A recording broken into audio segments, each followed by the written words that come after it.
goes. It's 1-2 as the second one misses. Here comes Bird. What up, YouTube? Takes a three. You know who it is.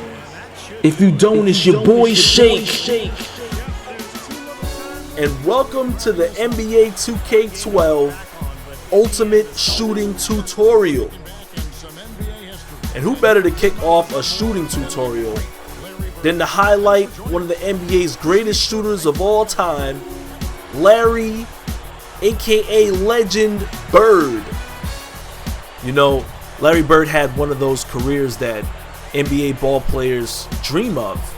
You know, he was a 3-time NBA champion, 3-time NBA MVP, 12-time NBA All-Star.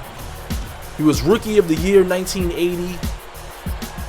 He was a 3-time three-point shootout champion, and he's an NBA Hall of Famer. The Boston Celtics retired his jersey. He's also a great coach for Indiana, won Coach of the Year honors, and he's considered as one of the NBA's greatest players of all time.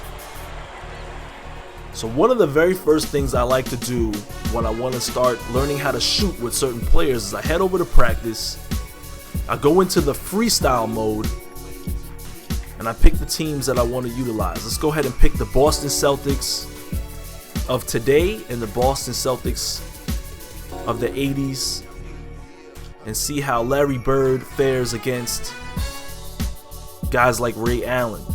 So one of the first things you want to do is you want to check your player's hot zones. Find out where he's good at shooting from. All you have to do when you're in the freestyle mode is click the back button, and it showcases the entire floor that Larry Bird feels comfortable shooting in. Now, one of the main things you want to pay attention to is what I call my hot spot indicator, which is located right under Larry Bird's energy bar. It's a little yellow bar that increases and decreases depending on the areas that you're standing on the basketball court. Notice how it decreases when I step into the gray zones. These are areas that he's not as comfortable in. Even though if he's in rhythm and hot, he might still hit it from there. It just indicates that that's not where he really feels comfortable at. You'll notice that it increases and decreases as I move around the basketball court. See how that yellow bar increases? Now it's flashing, saying that this spot right here he will never miss from. You know, Larry Bird wasn't the kind of guy that was afraid to take it to the hole. Now we're going to use Ray Allen, and notice the immense difference in both of their hot zones. Even though Ray Allen is considered one of the greatest shooters of all time, if not the best three-point shooter that ever played the game, notice how he doesn't have as many comfortable hot zones as Larry Bird.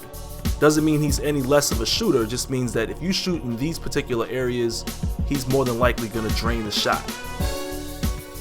Pay close attention to that hot spot indicator. I call it the hot spot indicator, some people call it other things. This lets me know that if I shoot from these spots, it's all day, baby. One of the best tips when you're playing with a shooting team is to learn the timing of their shot. One of the best ways to do that is to go into the shot timing feedback in the presentation options. Now I have an indicator that lets me know if I release the shot on time. And this lets me know that I'm actually using Larry Bird correctly. One of the other things you can actually do is go back into presentation and turn on your shot quality. Some people ask me, well, what is shot quality? A quality shot is basically you're wide open, you're in a comfortable spot, the man's in rhythm.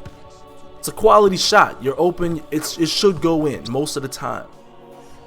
You can take a quality jump shot with a bad shooter and still miss, so be careful.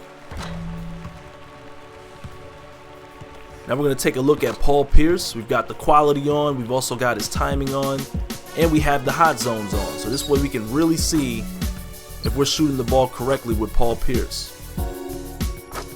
You'll notice that I've taken a couple shots in some of the gray areas and they still go in. Now we're going to take a look at a competition between Michael Jordan and Kobe Bryant.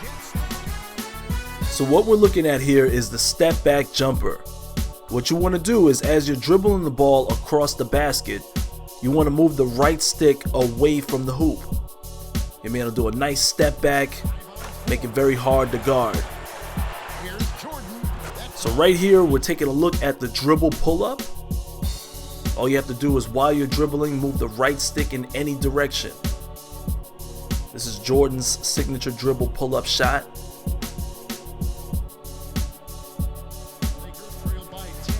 Now we're going to take a look at Kobe's signature fadeaway. I did this in the post-up position. And what you want to do is move the left stick away from the basket while shooting. Hold the left stick away from the basket. Pull either the right stick or your shot button, the X button, or the square. One tip would be to make sure that if you're going to use a post-up fadeaway move, you do it with somebody that is capable of doing that. I mean, this is not exactly Ray Allen's favorite type of shot, so make sure you know your basketball players. This is a Kobe Bryant special move right here. Now we're going to get into the signature jump shots. These are basically your escape dribble pull-up moves. All you have to do is, while standing still or in a triple threat, hold the left trigger, move the right stick in any direction. Left trigger, right stick, any direction. Fadeaway jumper. Look at this. All I did was hold the left trigger and move the right stick to the left. He did an around the back move, finished it off with a nice jump shot. Kobe Bryant.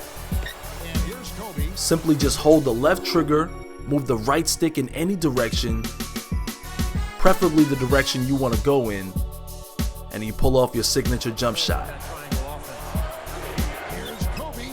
Now this is where we get into the spin jump shots. These moves are pretty simple. All you have to do is, while you're dribbling, rotate the right stick in a circular motion. And always remember, anytime you're using the right stick, you want to time your jump shot. You want to release the right stick at the height of your jump. These moves were a little bit different in 2K11. That's why we have to do it in 2K12. Give you guys a new tutorial. All you have to do is rotate that right stick in a circular motion. Now let's take a look at some of Michael Jordan's spin jumpers. This is where Michael Jordan really shines, because this move becomes almost unguardable. Michael's high leaping ability makes him jump so high and so far away from his opponent. It's almost like he's wide open once you pull off that move. Even though Michael Jordan isn't the inventor of the fadeaway, he's definitely the one that perfected it. And a lot of future NBA basketball players that came after him, Kobe Bryant alike, mimicked his fadeaway jump shot. This move made a guard or a player in the perimeter unstoppable. Now this is Kobe Bryant's side hop jumper. All you have to do is, while driving towards the basket, hold the left trigger and move the right stick to the back left or back right. Pretty slick move. And one tip that I can give you guys is to make sure that you're playing your players to their strengths and their abilities. Don't want to try some of these moves with a player that can't perform them. This is another escape dribble pull-up, coming out of the dribble using or holding the left trigger, moving the right stick in any direction. Same move, Ray Allen. I've always wanted to see who would win in a battle between Ray Allen and Pistol Pete Maravich.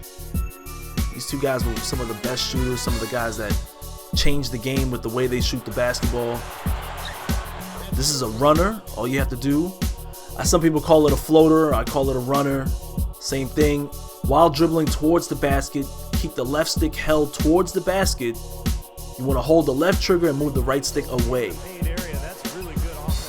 So this concludes my shooting tutorial, and I hope this helps you guys.